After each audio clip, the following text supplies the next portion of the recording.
Bom dia, irmãos. Eu estou aqui na Igreja Batista de Olinda. A igreja está fechada por determinação governamental. Estamos apenas eu, o pastor Pedro e um nosso membro evangélico aqui, chamado Francisco, para montar o som. Eu estou com máscara, mas tirei para falar. Afinal de contas, é o que fazem os locutores, os jornalistas e as pessoas que transmitem notícia. Nós hoje vamos estudar um trecho da Bíblia e tentar aplicá-la aos momentos atuais. Contudo, é de responsabilidade da liderança da igreja contribuir com o governo no sentido de esclarecer a sua população e especificamente os membros dessa igreja sobre esse momento específico que nós estamos vivendo. Eu vou rapidamente fazer uma síntese dessa circunstância estranha, inusitada que o mundo está vivendo, para depois me voltar propriamente para o texto da mensagem. O que é que nós temos?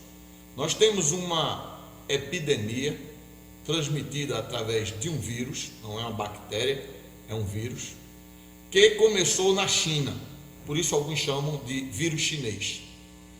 Existem acusações sobre a China de que esse vírus foi fabricado em laboratório, mas isso creio que é irrelevante para a circunstância atual.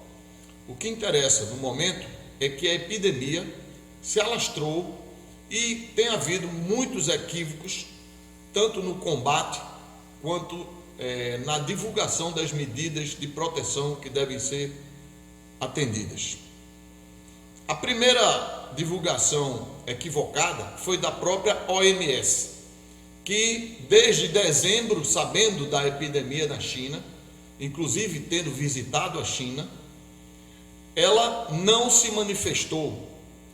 Só em 10 de março foi que decretou pandemia.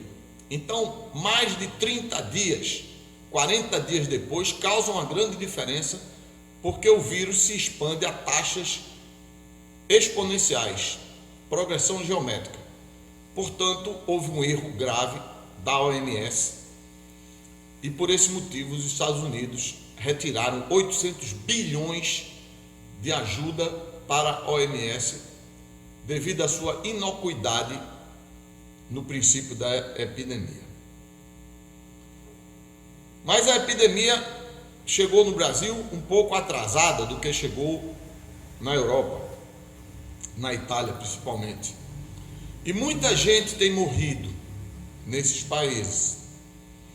Até agora, a única medida de contenção eficaz da epidemia tem sido o isolamento social, que significa que as pessoas evitem o contato e a proximidade uma das outras para não passar o vírus, que passa através do ar, que passa através de objetos que são tocados, que passa através de copos, de utensílios que você, maçaneta de porta, elevador, o cara tosse no elevador, fica ali em suspensão durante um tempo.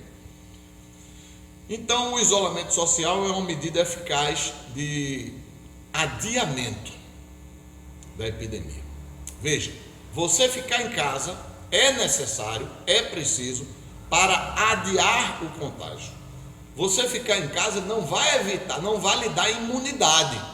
Você não vai ficar imune, mais forte para o vírus porque ficou em casa. Nem tampouco vai evitar o contágio, porque em algum momento você vai ser contagiado.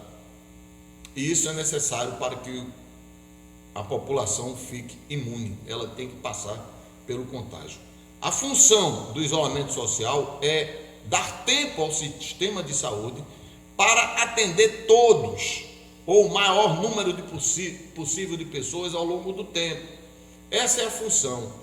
Então, a outra medida necessária, além do isolamento, é que o sistema de saúde se robusteça, que ele realmente se adeque, que ele se aparelhe, que ele se abasteça de pessoal, de médicos, de enfermeiros, de técnicos, para combater a infecção e atender as pessoas. Infelizmente, nesse segundo aspecto, nós vemos que está muito deficiente a atuação do governo. Pois bem, há outro tipo de erro, por exemplo, combater ou duvidar da possibilidade de remédios atuarem no sentido de abrandar e resolver o problema. O governo, por exemplo, depois que se decretou, se divulgou, aliás, nas redes sociais e na mídia oficial, que alguns remédios como ivermectina e cloroquina tinham alguma eficácia, o que houve foi que o governo proibiu a venda dos remédios. Ora, se eram remédios livres, inclusive dose única, eram remédios que eram de acesso liberado, por que de repente foi proibido? Para as pessoas não se automedicarem, para elas não se envenenarem, para elas não se intoxicarem. Então a gente vê que transparece aquela ideia equivocada de que o Estado, ele é sábio, ele é interessado na vida das pessoas, ele é muito eficaz, eficiente e toma sempre as melhores decisões. Isso não é verdade. Eu creio que as pessoas são capazes de fazer avaliação pessoal e cabe ao governo instruir, dizendo que não tome, deixe de tomar, não está fazendo efeito, mas não se pode suprimir do mercado um remédio com uma eficiência provável, baseado simplesmente na ideia de que o povo não vai saber usar ou que vai desvirtuar a utilização daquele remédio. Situação semelhante foi com a fenoletalonamina, onde foi feita uma lei aprovada no Congresso de autoria do então deputado Bolsonaro para a utilização da fenoletalonamina na cura do câncer. Como não havia teste, como não havia patente, então proibiram. E novamente, não tendo nenhuma solução para as pessoas que iam morrer, não tendo nenhuma solução para o câncer, não tendo nenhum meio de prover aquelas pessoas de uma solução provada, eficaz, o governo proibiu o uso, sendo que ele não tinha opção. Eles não tinham, não, você não vai tomar esse remédio, mas você vai fazer tal processo que vai lhe curar. Ora, se não existe um processo que cura, deixa o cara decidir a vida dele. Então, esse tipo de atitude do governo, o governo tentando tomar decisões supostamente mais sábias, racionais e prudentes, eu não concordo. Eu creio na liberdade humana, na inteligência do consumidor, na capacidade de discernimento das pessoas e que as pessoas mais simples são capazes de entender problemas relativos à sua saúde. Nós temos que ficar em casa, porque isso funciona, adiando o contágio. Pessoas idosas, pessoas doentes, pessoas que têm problema de diabetes, problema de cardíaco, faz hemodiálise, essas pessoas têm que realmente ficar isoladas, porque o sistema de saúde não vai atendê-las como deveria. E eu duvido que depois da epidemia eles venham a fazê-lo. É revoltante nós vermos a situação caótica em que o sistema de saúde já existia. Nós vimos o nosso governo aplicando dinheiro em estádios superfaturados, aplicando em Copa, aplicando em Olimpíada. Vimos diversos escândalos, como o escândalo do Hemop, o escândalo dos vampiros, o escândalo das ambulâncias, e agora o dinheiro que era para ser aplicado na saúde está matando gente. Esse é o principal motivo. E em 3 meses, ou seja, de março para agora, para abril, não é possível resolver esse problema, que vem a longo tempo exaurindo, sucateando, destruindo o sistema de saúde que existe no Brasil, um sistema já deficiente. Hoje não tem mais UTI, não tinha também antes, não existiam essas UTI. Quem precisou do SUS como o irmão Vicente, sabe o que é 6 meses para receber um exame, uma autorização para cirurgia, 1 ano. Então o sistema já era caótico, não se tornou caótico nesses 3 meses. A única solução, porque não tem para onde ir, você tem que ficar em casa mesmo. Simplesmente não tem para onde você ir. Você vai para onde? Você vai bater no hospital público, está lá lotado, tem que ficar em casa. É a única solução, é fazer o que esteja ao nosso alcance. Então vamos colaborar com o governo, vamos ouvir as orientações que eles nos dão, porque simplesmente não há outra opção no momento, certo? Agora eu vou entrar, deixando de lado esse assunto, vamos dizer, secular, mas realmente importante, e deixar aqui nosso apelo para que vocês sigam as orientações do governo, obedeçam, porque não há o que fazer além disso, e creiam sempre na orientação de Deus para superar esses momentos. Agora eu vou entrar propriamente na nossa parte devocional. Bom, o versículo que eu escolhi para a meditação, ele se encontra em Mateus capítulo 24, verso 15. Diz o seguinte: quando, pois, virdes o abominável da desolação, de que falou o profeta Daniel, no lugar santo, quem lê entenda, então os que estiverem na Judéia fujam para os montes. Quem estiver sobre o eirado, não desça a tirar de casa coisa alguma, e quem estiver no campo, não volte atrás para buscar a sua capa. Ai das que estiverem grávidas e das que amamentarem naqueles dias.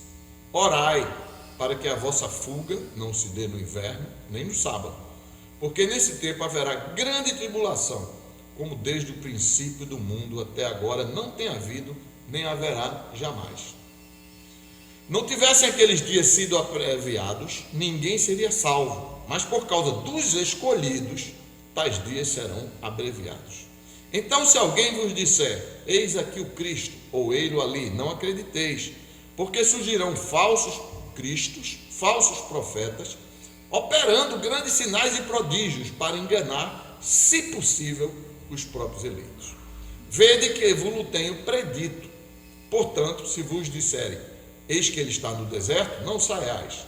Ou, ei-lo no interior da casa, não acrediteis, porque assim como o relâmpago sai do oriente e se mostra até o ocidente, assim há de ser a vinda do Filho do Homem.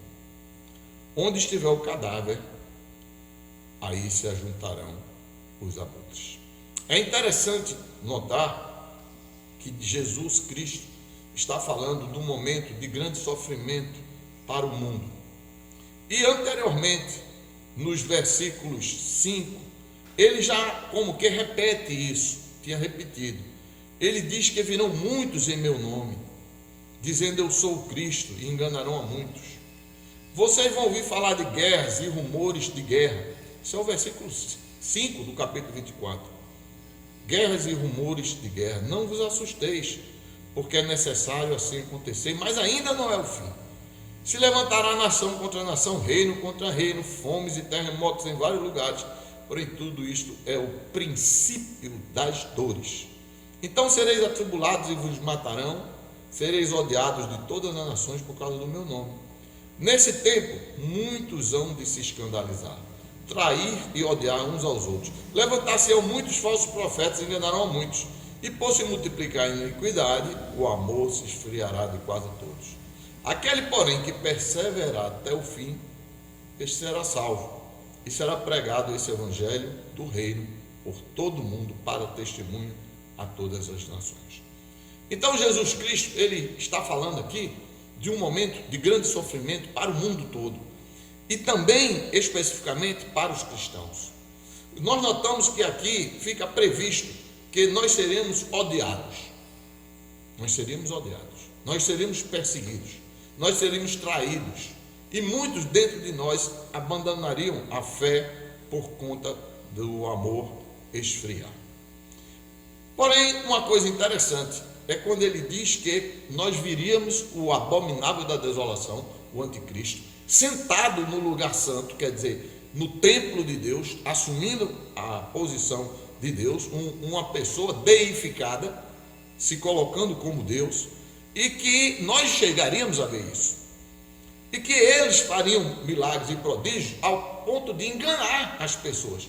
Todos iam pensar: eis ali o Cristo, porque haveriam sinais e grandes coisas. Mas esses dias de sofrimento, se eles fossem esticados, alongados, ninguém se salvaria, segundo a Bíblia. Porém, por causa de nós, os escolhidos, nós que pedimos perdão a Deus, que nos arrependemos do nosso pecado, por causa do povo que se arrepende e por isso é eleito por Deus para a salvação, por causa desse povo, esses dias são abreviados. Alguns teólogos dizem que nós não vamos passar pela grande tribulação, onde haverão fome, peste, guerra, estrelas do céu caindo, os poderes do céu abalados, teríamos uma situação de miséria generalizada, de doenças, pestes estão previstas, uma situação onde ninguém pode comprar e vender sem o número da besta. E esses teólogos dizem: a igreja vai ser arrebatada antes, nós não vamos passar por isso. Porém, aqui nós vemos um trecho dizendo que esses dias foram encolhidos para que os eleitos fossem salvos. Portanto, os eleitos iriam ver o abominável, eles iam ver o início da tribulação, o que não quer dizer que vão passar por toda a tribulação, porque foram eleitos.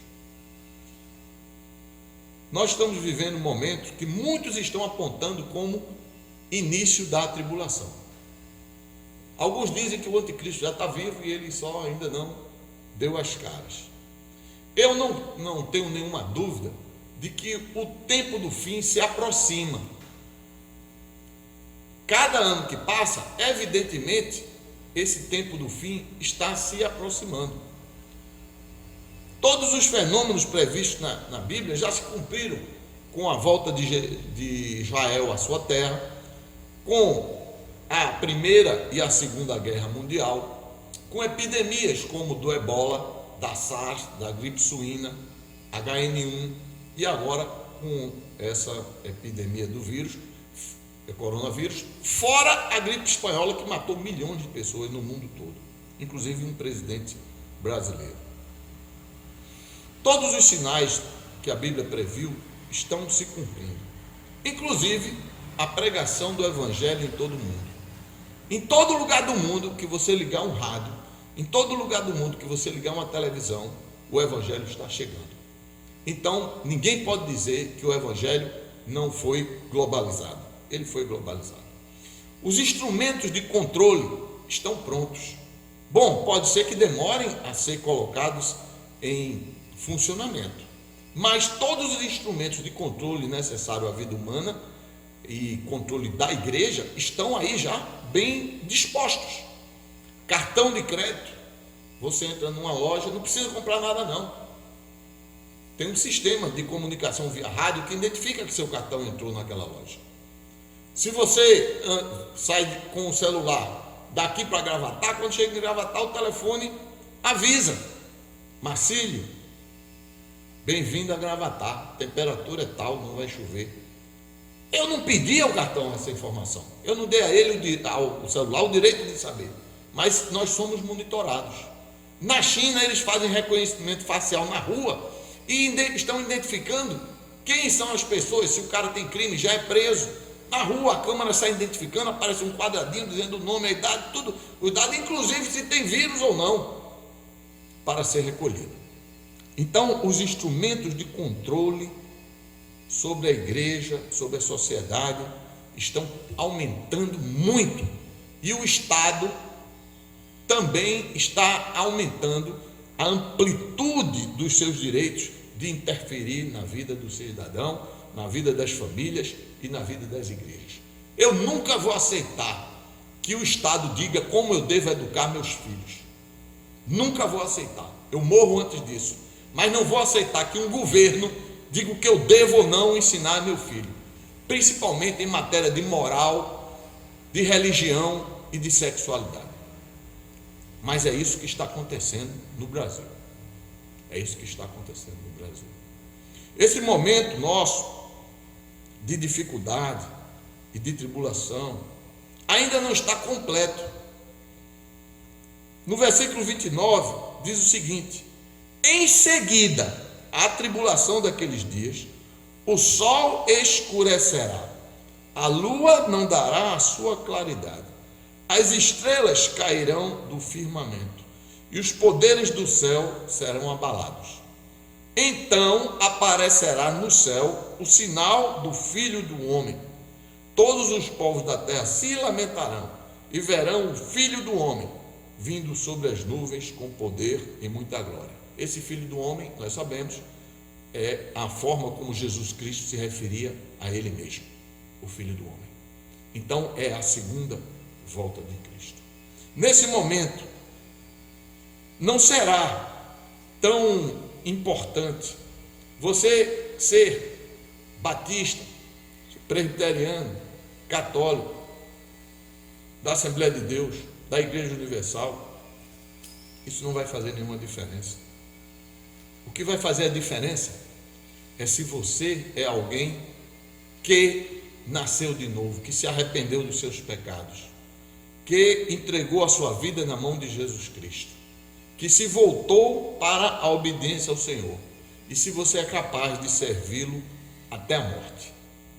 É isso que vai importar nesse momento. Não interessa se você acredita em predestinação, se você acredita que o batismo é de imersão, se você acredita em corinho só deve ter desse jeito, hino daquele outro, que mulher não pode ser pastora. Essas questões ficarão em segundo plano. O que vai interessar nesse momento, vai fazer a decisão na sua vida, é se você se entregou a Jesus Cristo, se você se arrependeu dos seus pecados e se você decidiu recebê-lo em seu coração. Nesse momento, a diferença é essa. Você poderá até ter a oportunidade posterior de fazer uma parte de uma igreja. Muito bem, isso é muito bom e é o que Jesus Cristo manda. Você pode ter a oportunidade de dar um dízimo. Isso é bom, Jesus Cristo aprova. Você pode ter a oportunidade de fazer o bem, de entregar cestas básicas, de curar as pessoas com remédios ou com oração. Você pode ter a oportunidade de consolar, de cantar no culto. Você pode. Tudo isso pode vir. Mas se você não tiver essa oportunidade, se você morrer antes, ou se Jesus Cristo voltar, o que você deve focar nesse momento, esse é o meu conselho a todos os membros da igreja, é que averigue se você realmente é alguém convertido, se você realmente entregou a sua vida na mão de Jesus Cristo. Porque se você não entregou e você sucumbir ao coronavírus, se você sucumbir à violência urbana, se você sucumbir ao tempo de vida curto que todos nós teremos, então, meu amigo, não tem máscara que vá lhe salvar, não tem máscara que vai lhe proteger, não tem luva que vai evitar a sua condenação, não tem antibiótico que vai lhe tirar do inferno. E aqui está na Bíblia os dizeres de Apocalipse 21. E foram abertos os livros, e foi aberto outro livro, que é o livro da vida, e todo aquele que não se achou escrito no livro da vida foi lançado no lago de fogo e enxofre. Esse é o momento de você refletir sobre a sua salvação. Esqueça epidemia, esqueça isolamento, esqueça a luva, esqueça a máscara, esqueça a Globo, que só prega mentira, só prega imundície, só fala o que não presta, a serviço de forças satânicas.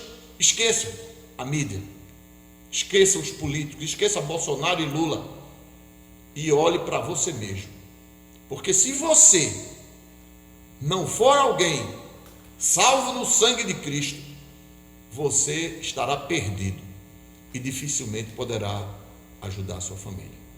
Que Deus fortaleça vocês nesse momento de dificuldade, que fortaleça vocês no momento de sofrimento, porque o Senhor está acima de tudo e Ele pode proteger a sua família e a sua vida. Não tema, tenha coragem, enfrente a realidade, faça o que está ao seu alcance, mas sobretudo mantenha a sua comunhão com Deus. Em nome de Jesus, amém.